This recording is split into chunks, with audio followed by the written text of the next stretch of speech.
So England versus India 2025. It'll be a series that will live long in the memory bank, that is for sure. Joining us now with more on that, and also perhaps what we can learn as we look towards the Ashes at home this summer, former Australian cricket captain and really cricketing royalty when it comes to Australia, AB, Allan Border. Great to have you back on Fox Sports News, mate. And what an epic series when you consider India, a rookie captain, without two of his biggest weapons in Jasper Bumrah and Rishabh Pant, and of course no Kohli or Sharma anymore. How do you rate that Test victory and the fact that they could draw the series?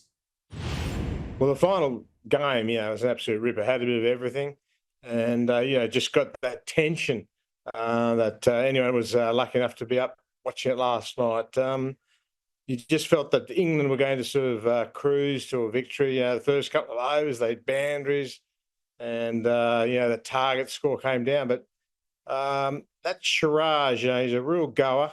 And that final wicket, that was huge. And a deserved victory, I think, overall. They didn't deserve to lose the series. So, 2-2, I think, is a fair sort of indication of how the cricket was played over the last couple of months.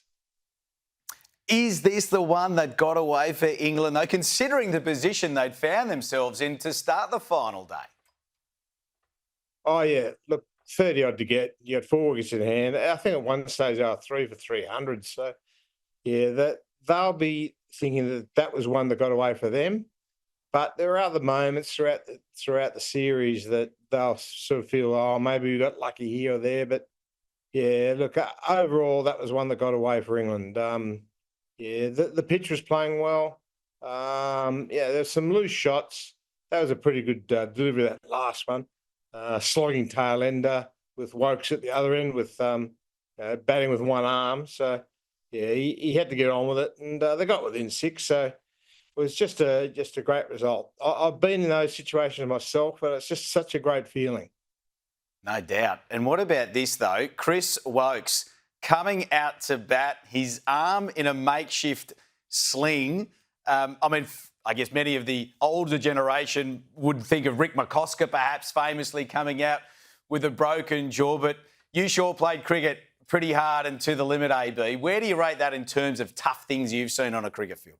Oh, well, look, I was hoping he'd face a ball because I was trying to work out whether he was going to try and face up left-handed or right-handed with, but it was. Look, he was never going to not bat. I just, knowing the guy, he's just a tough character. Really good player for England. He's not going to let them down. There's still a chance to win the game. If there was 100 to get, might not have batted.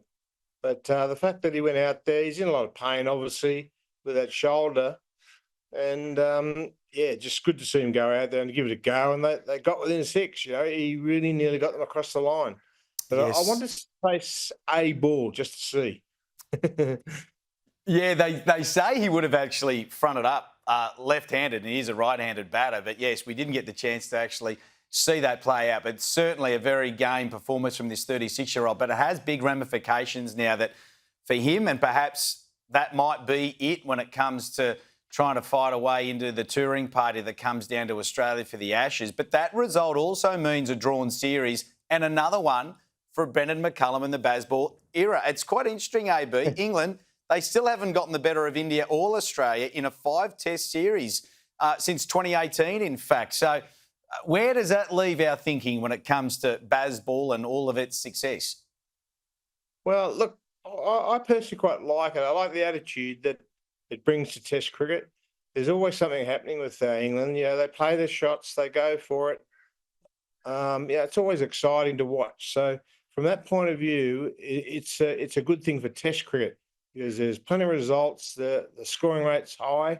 I suppose, from my point of view, watching on, they've pulled it back a little bit to where they were a couple of years ago. I mean, a few years ago, it just got ridiculous. They're trying to slog everything and playing reverse sweeps to fast bowlers and all this sort of caper. But I think they've toned it down, and they've got a list of very, very good players there. Root has been, quite unbelievable. He's getting better with age, if anything, Joe Root. You've got Brook, who's playing well. They've got a host, very, very strong batting lineup that all play their shots. So I think in Australia they'll quite enjoy our conditions. Maybe our faster bowlers might have something to say about that, but I think it's all set up for a nice, like a really cracking series in Australia. I think it's going to be beauty. Isn't it what? And just finally, AB, because we saw plenty of tension between the two teams throughout the series, certainly a healthy layer of respect, but definitely some flashpoint moments, given England seemingly adopted this more aggressive approach on field midway through the series, and it seems to be what they want to replicate down under this summer. How do you think that's going to go down? Well, look, it's Test cricket. It is hard cricket. There are tensions that boil over at times, as long as it doesn't go too far. And I don't think it went too far in this series. Maybe send-offs, things like that, and little bumps and things like that. I think you can do without that sort of stuff.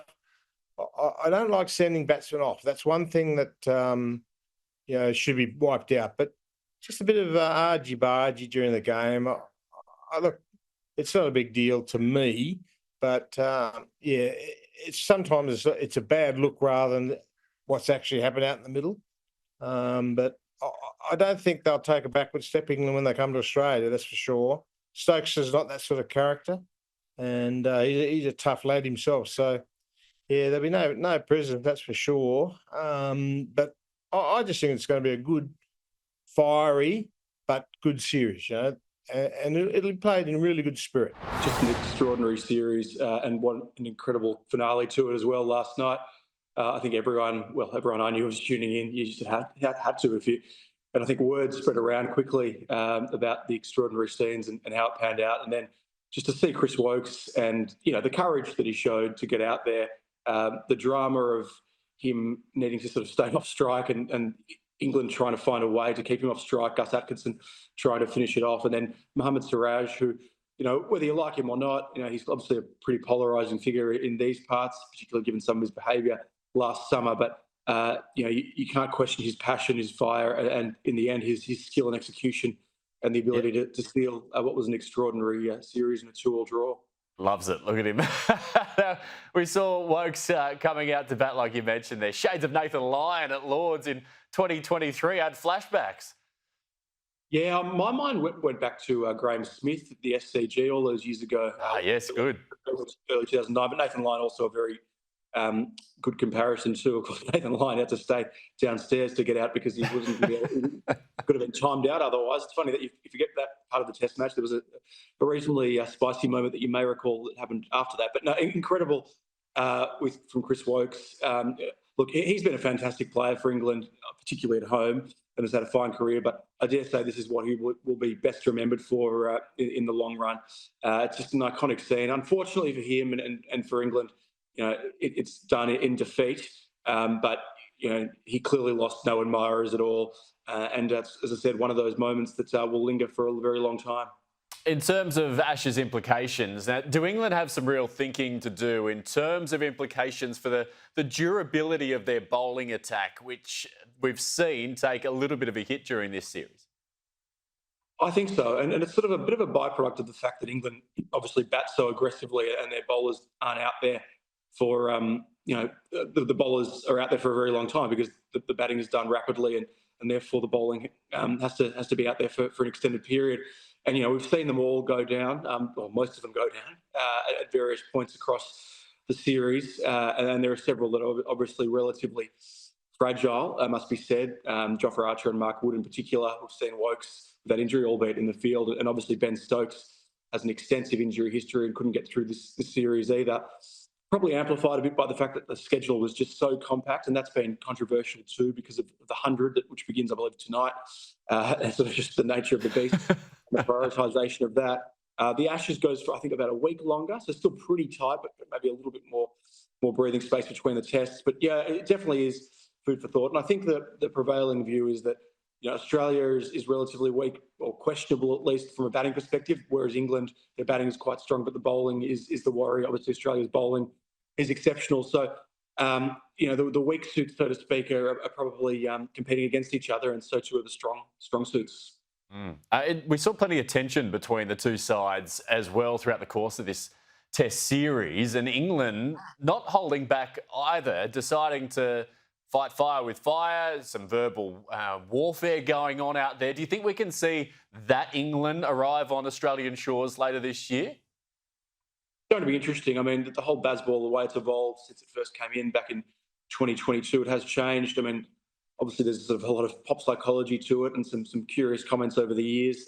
Even the nature of the cricket has probably evolved and been refined, and they've sort of put that out there. And then Harry Brook and his comments saying we need to be a bit not quite as nice, and we saw a few of those moments, including, to be fair, it was India also were involved in that moment with Akash G putting his arm around Ben Duckett was probably not a great moment either. So it's going to be interesting. I mean, I dare say Australia will be, trying to keep their eye on the ball. This is a pretty calm Australian side, not the type to be drawn into any of this verbal byplay. But Ashes series can do funny things, and if there's going to be an environment in which Australia could potentially be sucked in, it's probably an Ashes series. It'll light the touch paper if it happens. It's for sure. And no doubt you and I will be speaking ad nauseum if and when it does. Daniel, thanks so much for your time as always. Really appreciate it. No problem, Luke.